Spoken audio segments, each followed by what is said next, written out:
ఆంధ్రప్రదేశ్ రాజకీయాల్లో విదూషకుడు, అదే రకంగా తెలుగుదేశం పార్టీ శ్రేయస్సు కోసం, చంద్రబాబు నాయుడు శ్రేయస్సు కోసం మాత్రమే జనసేన పార్టీ స్థాపించినటువంటి సినీ నటుడు, జనసేన అధ్యక్షుడు పవన్ కళ్యాణ్ అనేటటువంటి వ్యక్తి ఎట్టకేలకు తను కంటెస్ట్ చేయబోయేటటువంటి నియోజకవర్గాన్ని ప్రకటించడం అనేటటువంటిది ఇప్పటికైనా మనకు సంతోషదాయకమైనటువంటి అంశం. వివరాల్లో కనుక వెళ్తే పవన్ కళ్యాణ్ తన కార్యకర్తల సమావేశంలో మాట్లాడుతూ రాబోయేటటువంటి ఎన్నికల్లో పిఠాపురం నియోజకవర్గం నుంచి తను కంటెస్ట్ చేయబోతున్నట్టుగా ఆఖరికి డిక్లేర్ చేసినాడు. ఇప్పుడు పిఠాపురం కాన్స్టిట్యున్సీలో వర్మ అనేటటువంటి తెలుగుదేశం పార్టీ అభ్యర్థి ఏ రకంగా దీని మీద రియాక్ట్ అవుతాడనేటటువంటిది చూడాల్సినటువంటి అంశం. Second one, YCP already Vanga Geetha ప్రస్తుతం కాకినాడ పార్లమెంట్ సభ్యురాలుగా ఉన్న వారిని పిఠాపురం అసెంబ్లీ నియోజకవర్గాన్ని నుంచి వారి యొక్క అభ్యర్థిగా వారు ఆల్రెడీ నిర్ణయం చేసినారు. ఈస్ట్ గోదావరి, తూర్పు గోదావరి జిల్లాలో ఉండే అనేక కాన్స్టిట్యున్సీలకి వైసీపీ తన అభ్యర్థుల్ని ప్రకటించినటువంటి నేపథ్యంలో 14వ తేదీన ముద్దరగడ పద్మనాభం గారు ఎంట్రీ ఇస్తున్నారు. ముద్దరగడ పద్మనాభం గారు పవన్ కళ్యాణ్ గారికి మాట్లాడుతూ, మీరు నా దగ్గరకు వచ్చి మాట్లాడతానని చెప్పారు, మాట్లాడితే ఒక నమస్కారం, మాట్లాడకపోతే 2 నమస్కారాలు అని చెప్పినటువంటి వ్యక్తి 14వ తేదీన వైసీపీ కండువా కప్పించుకుని పిఠాపురం నియోజకవర్గంలో పవన్ కళ్యాణ్ని ఓడగొట్టేటటువంటి వైసీపీ అభ్యర్థిగా అవతరించబోతాడా? ఇది చాలా చూడాల్సినటువంటి అంశం. ఎంతో కాలంగా పవన్ కళ్యాణ్ అనేక సమావేశాల్లో చెప్తూ వస్తున్నారు, నేను డిక్లేర్ చేసినటువంటి కాన్స్టిట్యున్సీ నుంచి నన్ను ఓడగొట్టడానికి జగన్మోహన్ రెడ్డి గారు చాలా పెద్ద ప్లాన్ తప్పనిసరిగా వేస్తారని, రాజకీయాల్లో చాలా నిర్భయం కలిగినటువంటి వ్యక్తిగా, సినీ డైలాగులు వల్లించేటటువంటి వ్యక్తి ప్రగల్భాలు పలికినటువంటి పలుకులవి. ఇప్పుడు వైసీపీ తన అభ్యర్థిని నిర్ణయించినటువంటి నేపథ్యంలో హరిరామ జోగయ్య గారి తనయుడు ఎవరైతే సూర్యప్రకాష్ అనేటటువంటి వ్యక్తి ఆల్రెడీ కండువా కప్పించుకున్నాడో, సూర్యప్రకాష్ వెళ్ళి పవన్ కళ్యాణ్ని ఓడించేటటువంటి వైసీపీ అభ్యర్థిగా ఏమైనా అవతరించబోతున్నాడా? ఇవన్నీ కూడా చూడాల్సినటువంటి ప్రశ్నలు.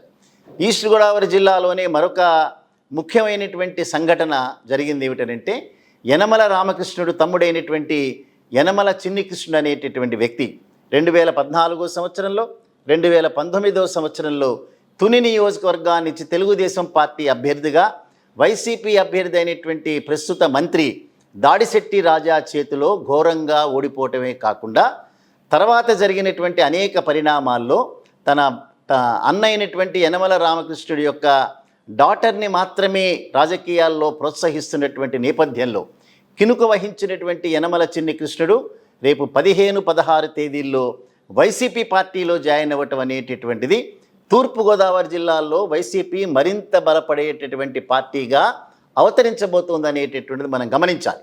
సో ముద్దరగడ పద్మనాభం గారి చేరిక, అనేక మంది ముద్దరగడ పద్మనాభం గారితో పాటుగా తాడేపల్లి జగన్మోహన్ రెడ్డి గారి ఇంటికి వెళ్లాల్సినటువంటి నేపథ్యంలో సెక్యూరిటీ అనేటటువంటి అంశం వచ్చినటువంటి నేపథ్యంలో, అదే రకంగా కాపు జాతికి సంబంధించినటువంటి అంశాలని ఎప్పుడైతే పరిష్కరించడంలో చంద్రబాబు విఫలమైనాడో, అప్పుడు ఆ తుని ప్రాంతంలో జరిగినటువంటి అతిపెద్ద బహిరంగ సభ, దాదాపుగా 5 లక్షల మంది కాపులతో ముద్దరగడ పద్మనాభం గారు సమావేశం పెట్టడమే కాకుండా తాత్కాలికంగా ఆవేశపడినటువంటి వారందరూ కూడా ట్రైన్లు తగలబెట్టినారు, పోలీస్ స్టేషన్ల మీద దాడి చేసినారు.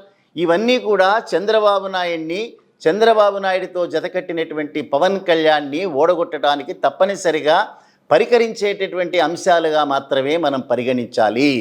సో చాలా కాలానికి ఎట్టకేలకి ఇంకా ఏమీ చేయలేని పరిస్థితుల్లో పిఠాపురం నియోజకవర్గం గాజువాకను వదిలి పారిపోయినాడు, భీమవరం వదిలేసి పారిపోయినాడు, తిరుపతిలో కంటెస్ట్ చేస్తాననేటటువంటి బిల్డప్లు అనేక రకాలుగా ఇచ్చినాడు. సో అంచేత పాలిటిక్స్లో కేవలం తెలుగుదేశం ప్రయోజనాల కోసం మొన్న వారు డిక్లేర్ చేసినటువంటి అంశంలో కూడా రాబోయేటటువంటి రోజులు కాదు, గడిచినంత కాలం, బతుకున్నంత కాలం తెలుగుదేశం పార్టీతో జతకడతామని ఏ రాజకీయ పార్టీ ప్రపంచంలో డిక్లేర్ చేయని విధంగా డిక్లేర్ చేసినటువంటి పవన్ కళ్యాణ్ పిఠాపురం నియోజకవర్గంలో ఓటమి తప్పదు అనేటటువంటి మాట ఇవాళ వినిపిస్తోంది. సో వారు వంగా గీత గారి చేతిలో ఓడిపోతారా, ముద్దరగడ పద్మనాభం గారి చేతిలో ఓడిపోతారా, సూర్యప్రకాష్ గారి చేతిలో ఓడతారా, లేదా ఇంకొకరి చేతిలో ఓడతారా? ఓడటం అనేటటువంటిది అనివార్యమైనటువంటి పరిస్థితుల్లో పిఠాపురం నియోజకవర్గంలో దాదాపుగా 40-50 వేల పైచిలకు లబ్ధిదారులందరూ కూడా జగన్మోహన్ రెడ్డి గారు ఎవరిని నిలబడితే వారిని అందలం ఎక్కించాలనేటటువంటి తాపత్రయపడుతున్నటువంటి నేపథ్యంలో చూద్దాం రాబోయేటటువంటి రోజుల్లో పవన్ కళ్యాణ్కి మరొకసారి అసెంబ్లీ గేటు తాకటం తప్ప అసెంబ్లీ లోపలికి వెళ్ళకపోయేటటువంటి సందర్భాలు ఆ విజ్ఞులైనటువంటి ఆంధ్రప్రదేశ్ రాష్ట్ర ప్రజలు, విజ్ఞులైనటువంటి తూర్పుగోదావరి జిల్లా ప్రజలు, ముఖ్యమైనటువంటి కాపు నాయకుల్ని, కాపు జాతిని కూడా తెలుగుదేశం పార్టీకి, వారి సామాజిక వర్గానికి తాకట్టు పెట్టడానికి ప్రయత్నం చేసినటువంటి పవన్ కళ్యాణ్ ఓటమిని తప్పనిసరిగా పిఠాపురం నియోజకవర్గంలో ప్రజలు నిర్ణయిస్తారా అనేటటువంటిది మనం చూడాల్సినటువంటి అంశం.